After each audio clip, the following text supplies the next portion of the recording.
안녕하세요. 오늘 시간에는 환경과 공기 환경에 대해서 알아보도록 하겠습니다. 환경은 음의 세기와 우리가 크기로 볼 수 있는데요. 음의 세기는 여러분들이 데시벨 이런 말들 많이 들어보셨을 거예요. 데시벨이나 또는 또 사이클 이런 말도 들어봤죠. 사이클, 폰 이런 것들은 우리가 크기를 말하는 거고, 데시벨이 바로 음의 세기를 얘기합니다. 우리 데시벨이라는 말 많이 씁니다. 데시벨은 0에서 120 데시벨까지 이렇게 나와 있죠. 자, 다시 한번 살펴보면 우리가 또 음을 또 사이클이라는 말도 씁니다. 사이클이라는 말 쓰는데, 우리가 이 표준음이 어느 정도 주파수거든요. 512. 이건 음의 크기를 말하는 거죠. 그러니까 512 주파수. 그러니까 요 음보다 더 클 때를 우리가 고음이라고 얘기하고, 더 작을 때를 저음이라고 얘기합니다. 진음은 음의 세개 높이가 일정한 음을 말하고요. 진음을 방해하는 모든 음들을 우리가 소음이라고 얘기합니다. 소음. 시끄러운 거 우리가 보통 소음이라고 얘기하죠. 그렇죠?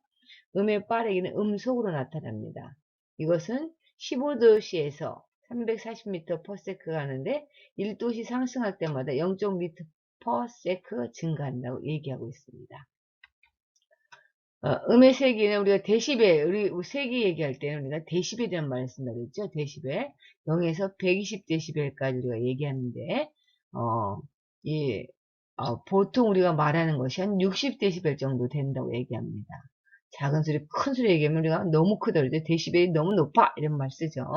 데시벨이라고 쓰고요. 실용 단위입니다. 방음이라는 것은 우리가 건축에서 쓸 때 방음이라는 걸 많이 얘기하는데, 이것은 흡음과 차음을 갖다 나눠서 생각해 볼 수 있습니다.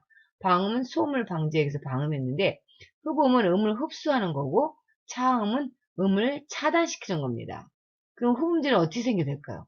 이거는 다공질, 구멍이 많이 뚫려서 열을 많이 흡수할 때 우리가 흡음재라고 얘기하고요. 차음재는 이걸 막아버리는 겁니다. 막으려니까 어떻게 돼야 되겠어요?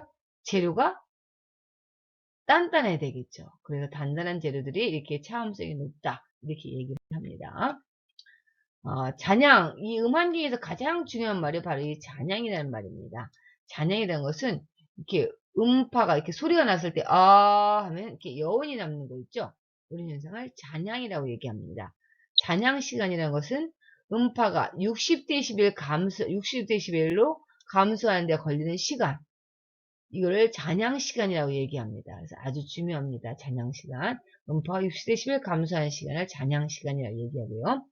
최적의 잔향시간이라는 것은 음의 명료도가 가장 높은 시간을 최적의 잔향시간이라고 얘기하죠. 그래서 이제 너무 음이 약하면은 이렇게 반사를 해가지고 잔향을 보강하고, 너무 강한 음은 흡음재를 수치해서 잔향을 감소시키는데, 여러분들 생각할 때 강연 같은 것은 잔향시간이 높아야 될까요? 낮아야 될까요? 강연 같은 데는 잔향 시간이 낮아야 되겠죠. 자, 그러면 이제 우리가 흡음과 차음을 다시 한번 설명했는데, 흡음은 술을 흡수해서 반사음을 줄이는 거고, 차음은 막는 거예요.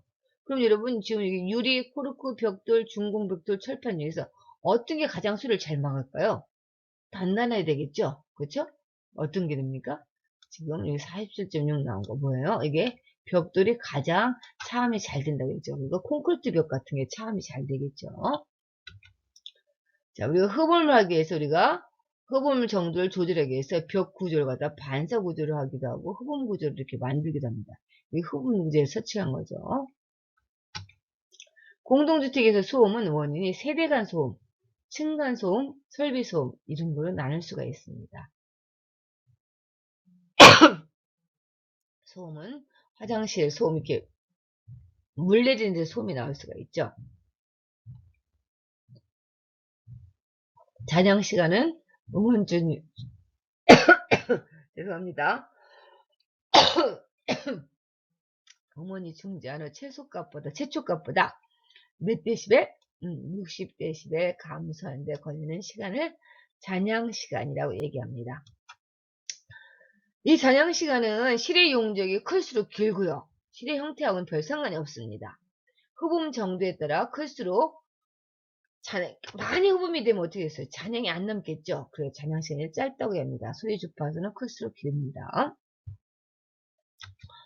자, 그래서 이렇게 음악당과 학교 강당, 영화관이 있을 때 어디가 잔향 시간이 커야 될까요? 그렇죠. 음악당이 잔향 시간이, 그러니까 교회 음악, 여기 잔향 시간이 크죠. 요렇게 여기서부터 요까지 잔향 시간이 큽니다. 학교 강당, 그다음에 강당 같은 데, 영화관 같은 데는 소리가 명료하게 되겠죠. 그렇죠? 영화관이나 극장, 강연하는데 소리가 명료하게 되면 잔향 시간이 에코, 여러분들 에코라는 말 들어봤죠? 그게 적어야 되겠죠. 그래서 잔향 시간이 적어 0.8 정도만 돼야 된다. 이렇게 나오죠. 그래서 주요홀의 잔향 시간을 보면 이렇게 세종문화회관 같은 데 잔향 시간, 음악을 할 때는 잔향 시간이 좀 길어야 되고요. 이렇게 문화관, 소광당 같은 데는 잔향 시간 짧아야 되겠죠. 음악경을 우리가 흡음과 첨 잔향 시간에 대해서 알아봤습니다. 공기환경 한번 보겠습니다. 실내 공기 오염은 직접적인 원인이 이 호흡이라든가 기온 상승, 습도, 병균 이런 것들이 나오고요. 또 간접적으로는 이렇게 먼지가 많이 발생하죠. 의복의 먼지나 흡연 같은 거 이런 것 때문에 실내 공기가 오염됩니다. 환기 횟수라는 것은 실의 환기를 실의 용적으로 나눈 것을 환기 횟수라고 하는데 오염도가 높을수록 환기를 많이 시켜야 되겠죠.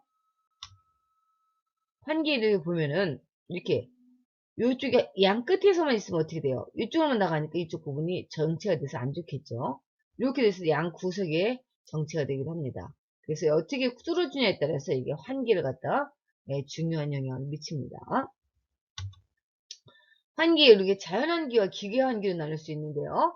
자연환기는 어떤 게 있습니까? 온도차를 이용해서 환기가 저절로 될 수 있게 뜨거운 공기가 위로 올라가서 나가게 온도차를 이용해서 나오는 거죠. 그리고 계급의 통풍구에 따라서 이용한 이런 환기가 있습니다. 기계환기는 부엌 후드 이런 것처럼 송풍기, 모터 등을 이용한 환기를 기계환기라고 얘기합니다. 온도차에 의한 환기, 계급에 의한 환기, 후드 환기 이렇게 나눴죠. 이 환기할 때도 이렇게 들어오나 나가 충도가 기로가 충돌하면 환기가 잘 안 되겠죠. 들어올 때 밑으로 들어오고 뜨거워진 공기가 바깥으로 나왔을 때 구멍을 아래로 뚫어주면 훨씬 더 원활하게 나갈 수 있습니다. 그래서 우리가 이것은 위에서부터 밑으로 들어와서 환기가 되게 나가게 하는 것을 하향 환기, 밑에서 들어와서 위로 나가게 하는 것을 상향 환기 이렇게 얘기합니다. 수목에에서도 환기가 조절합니다. 이렇게 바람이 조절해서 공기 영향을 미치죠. 나무를 어디에 심느냐에 따라 달라지고 집의 흐름이 어떻게 되냐에 따라서 수목과 건물에 따라서 이 환기, 이 수목을 앞에 심었냐 뒤에서 심었냐에 따라 달라지겠죠. 정리해보면 공기 오염이라든가 공기 오염 환경, 환기 방법, 자연환기 이렇게 해서 알아봤습니다. 이상으로 우리가 공기 환경과 음환경에 대해서 알아봤습니다.